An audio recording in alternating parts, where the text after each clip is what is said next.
Hello there everyone, and welcome to another edition of Lydia's Crafty Corner with me, Lydia, in my Crafty Corner. So today we're going to be stamping on some die cut letters to create a really pretty focal point. It gives a really subtle effect, but it's really pretty, and it makes that sentiment pop right off the page. So let's get on with it, shall we?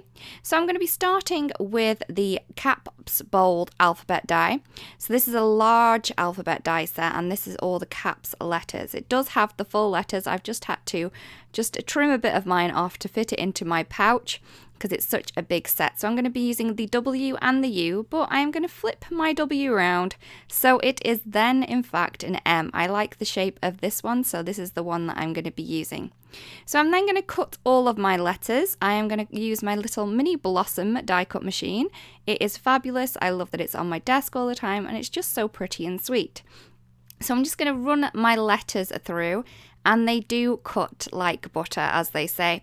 So I'm just going to cut them all out, and as you can see, they pop out beautifully. So I'm going to cut out 4 of the M's, and 2 of the U's, and I'm going to be creating some mum cards today. So you can create mom cards, so you can create whatever you want. Just cut the letters that you want, and that will fit onto your card front. So I'm going to be using a piece of scratch paper just to stick my letters down for a little minute.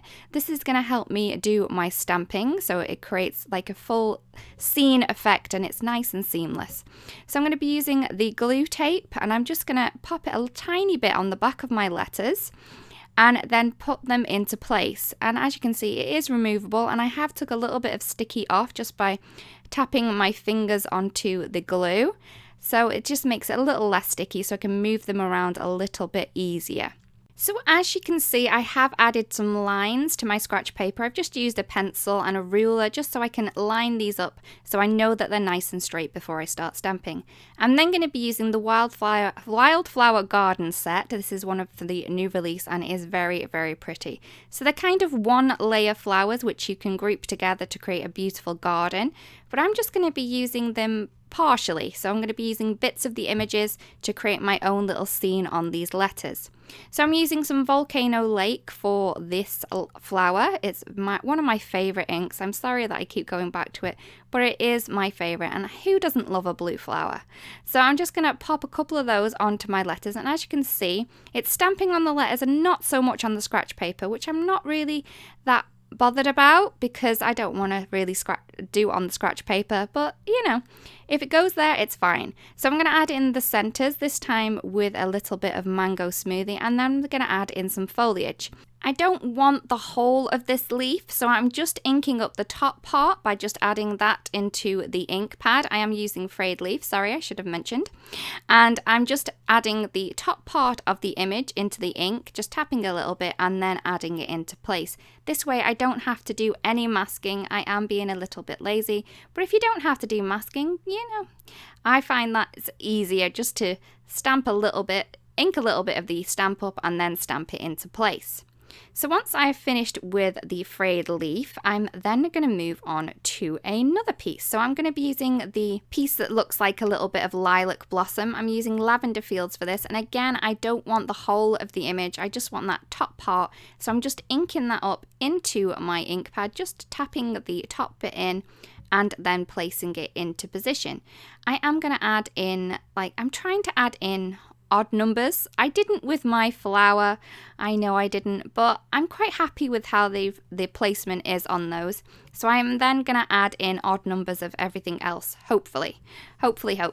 So I'm just going to add these in. Again, this is the lavender fields, and I'm going to create my own little bit of lilac, or it could be lavender. It definitely could be lavender. So again, I'm going to use the mango smoothie, and just to brighten the card up, I find that a little bit of yellow goes a long way when brightening a card. So I'm going to stamp in the little, like a bud image. So I'm just stamping this in between the places I feel that needs a little bit of brightening, and there is some gaps, so I can fill these in, and there's also another technique to fill these in as well, so I'll show you that in a little minute. So I'm just adding this in, and you can see how brighter that makes the word look. I'm going to add a little bit more foliage before I fill in the tiny gaps. So again, I'm just tapping the stamp into the ink, just on the top part where I want the ink to be, rather than do any masking. I'm using some forest glades for this just to mix up the foliage colours, and I think that this does add a lot of interest to a card, just using 2 different foliage colours. If you do get a little bit of ink on the stamp or you don't want it, I've just rubbed mine off with my finger. You know, it's not the best because you could leave some fingerprints somewhere, but I find that it works for this, just as long as I don't place my finger down with the ink onto anywhere that I want it to be. So as you can see, I'm just finishing this off, just adding it in to the spaces that I feel are there. And I'm trying to get the 2 mum sentiments to look the same. I know that I have missed out a couple on the top one, but I'm quite happy. I didn't see that when I was doing it, when I was stamping it, but I see it now that I am actually editing the video, so I'm sorry about that. So once I've finished with the green, I just seen a little place where it needed it, so I'm just going to add a little bit of scratch paper just to mask off the things below it and then stamp over it. So it's not proper masking, it's just a little bit of lazy masking, I feel. I'm then taking one of these center images and I'm going to turn this into a little pink flower.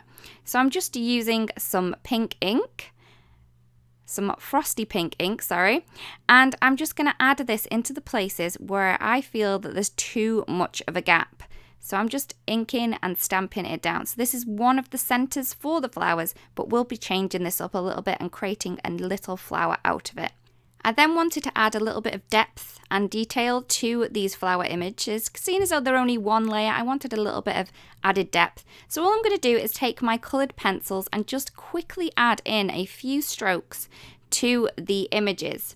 I'm going from the centre of the images and just flicking my way out. I'm doing about 3 flicks on each of the petals, maybe more, maybe less, but I'm just adding a few in. It doesn't take too much time, but I think that it does add a lot to the overall image. So I've used a turquoise pencil for the Volcano Lake flowers, a yellow pencil for my mango smoothie flowers, and I'm just adding some centers into those small pink flowers that we stamped, and I'm just using yellow, just making a nice little dot in the center to give the illusion that they are in fact a flower and not a flower center. So for the lilac or lavender, I'm just adding some purple coloured pencil to them, just going from the base of the image, flicking upwards.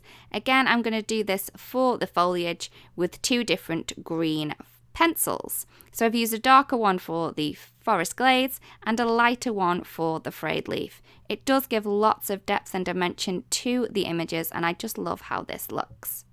Now that we've done all of the stamping and the pencil colouring, it's time to add these to my card base. So I'm just going to remove them from the scratch paper. As you can see, they're easily removed with a little bit of the glue tape, and I'm just going to pop them into position. You're going to want to keep them in the same order that you did stamp them, so it does create a continuous scene across the card. I'm just adding a ruler into place so I can get my placement of the letters, and I find that this is the easiest way without having to draw a pencil line, and you can also line them up on the edges of the ruler guidelines as well. So to pop these into position, I've just added some foam tape behind them, and I'm just going to put them back into position where I had them before. So as you can see, they do look really, really pretty popped up. But then once I pop them up, I think that I may have placed them a little bit too high, so I think it needs a little bit extra.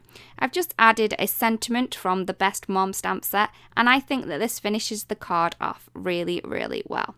So thank you so much for watching the video. I really do hope that you like it, and also that you give this technique a go. It's a really, really pretty way to add pop to your sentiments. Again, thank you so much for watching. If you do want to subscribe to the channel, we would love it. You will be able to keep up to date with any of the videos we do upload. I've linked a couple more videos here for your viewing pleasure if you would like to watch them, and I will see you again really, really soon. Goodbye.